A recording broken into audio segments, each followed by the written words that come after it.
la Edad Media, arte gótico y románico, arquitectura. Según lo que pude entender es que ellos manejan una regla que está como muy marcada en su estilo, que es la organización de los espacios. Eh, hay hay catedrales o templos que están muy enfocados a dividir los espacios que ocupan, no sé, cada rango de la iglesia o cada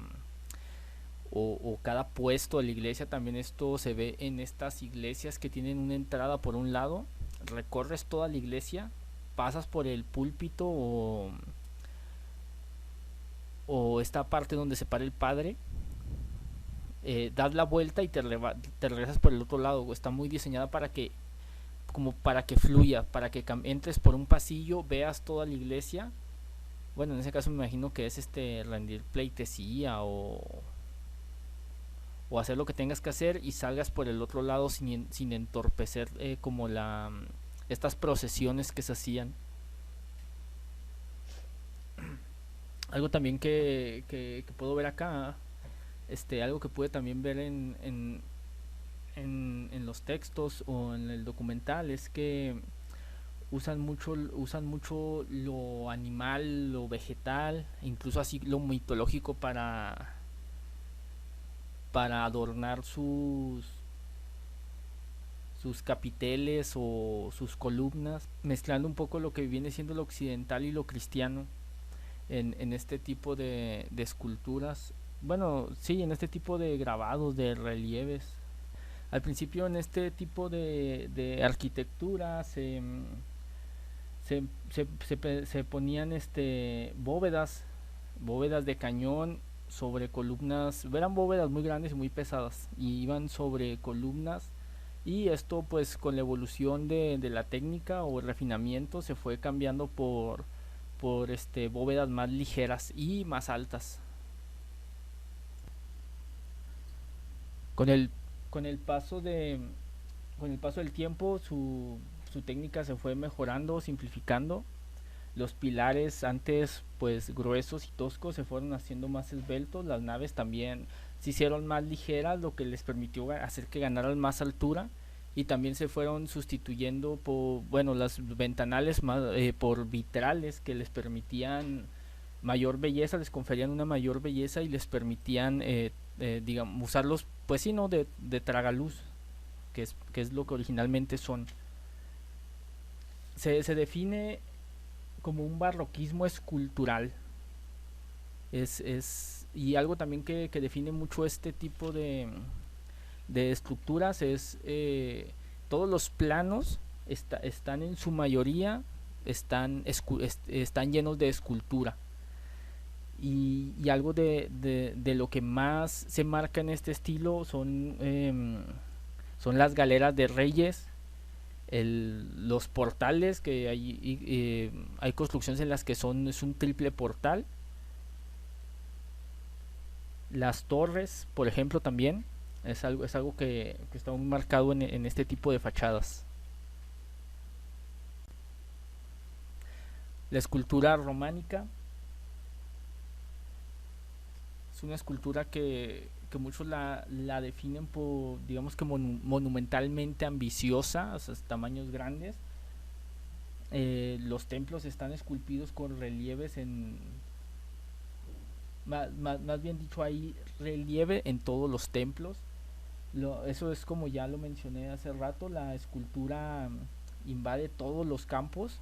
O sea, son templos que están muy trabajados. Desde mi punto de vista son de los que yo los veo y me representa mucho, mucho trabajo.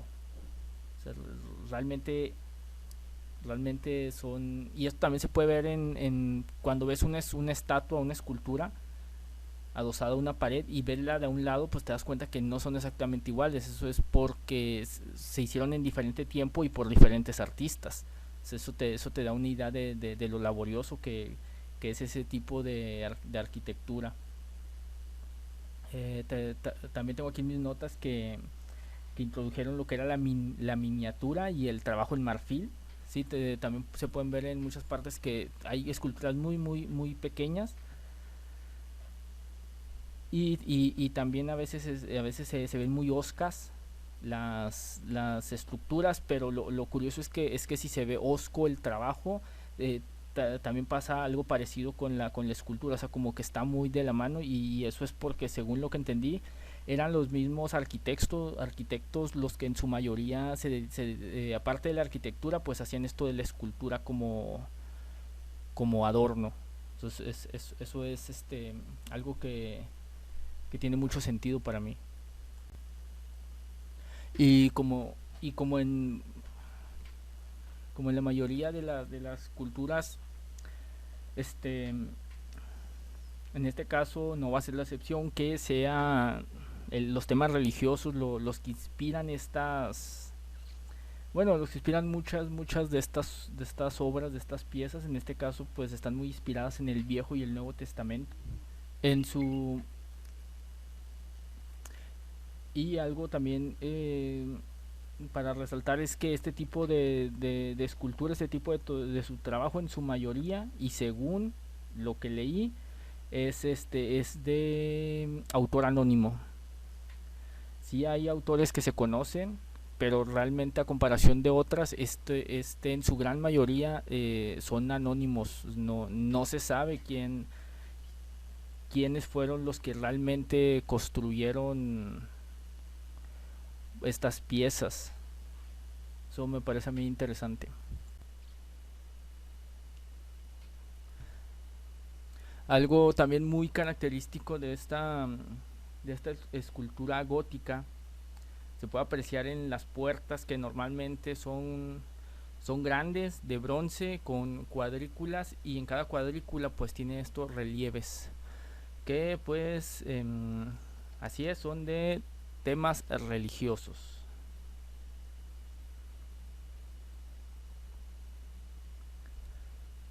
Algo muy interesante también es cómo se autodefinen.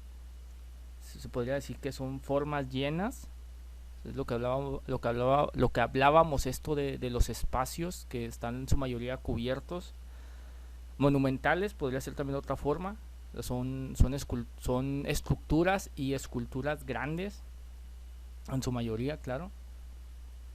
Y pues la expresión. Son, son también estas esculturas muy expresivas.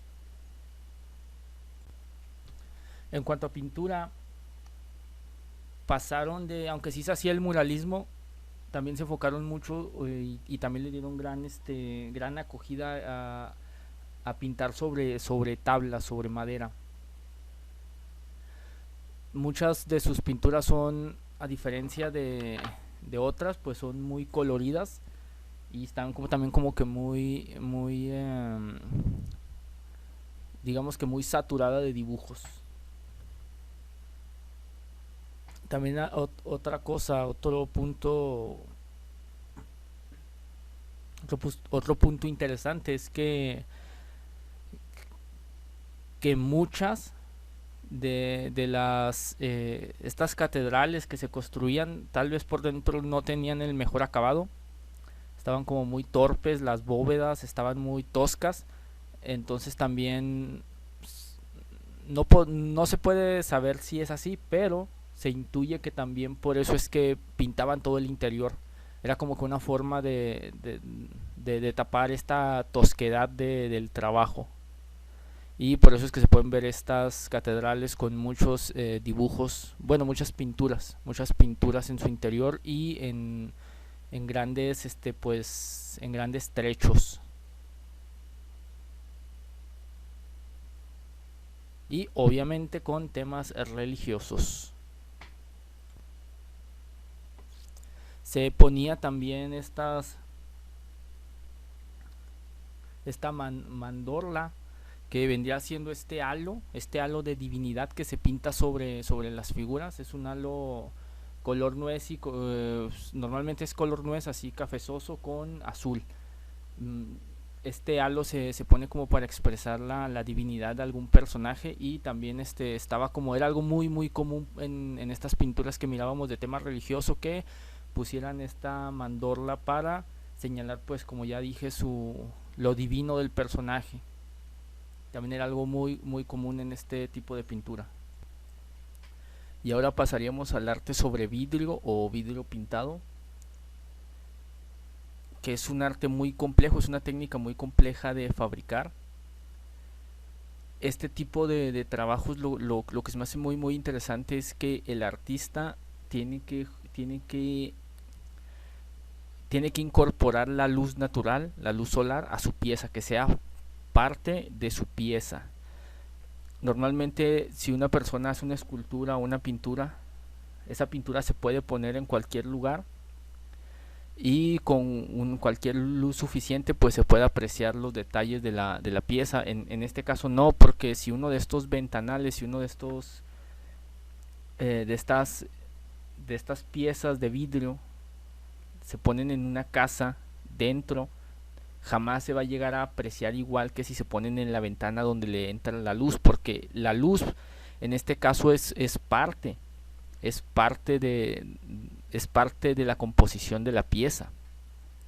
Cuando el artesano está fabricando este tipo de piezas, juega con juega con esto de la luz, o sea, constantemente la está checando a contraluz para estar viendo y añadiendo detalles que solamente se van a ver cuando el sol les pegue. Eso a mí se me hace muy interesante y también es algo muy difícil de lograr. El artesano normalmente dibuja la pieza completa de tamaño real a la que va a hacer, con todos los detalles, o sea, ahí ya simplemente está haciendo un gran trabajo. Después, elige los colores de vidrios, que para hacer este vidrio pues obviamente se tiene que ser también un maestro en esto del fundido de la silicia, de los silicios, que son estos granitos que al derretirse a una temperatura exacta pues se forman en vidrio. Entonces tiene que saber manejar eso, tiene que saber entintar este material, el vidrio, y tiene que saber manejar el vidrio, que es un material muy frágil. Entonces ya que tiene esto, pues corta las piezas, elige los colores que usar, corta las piezas, las pinta, les pone estos elementos que se van a ver solamente a contraluz y que también le ayudan de sombras y de retoques. Pone a hornear nuevamente estas piezas ya solamente para fijar estos elementos.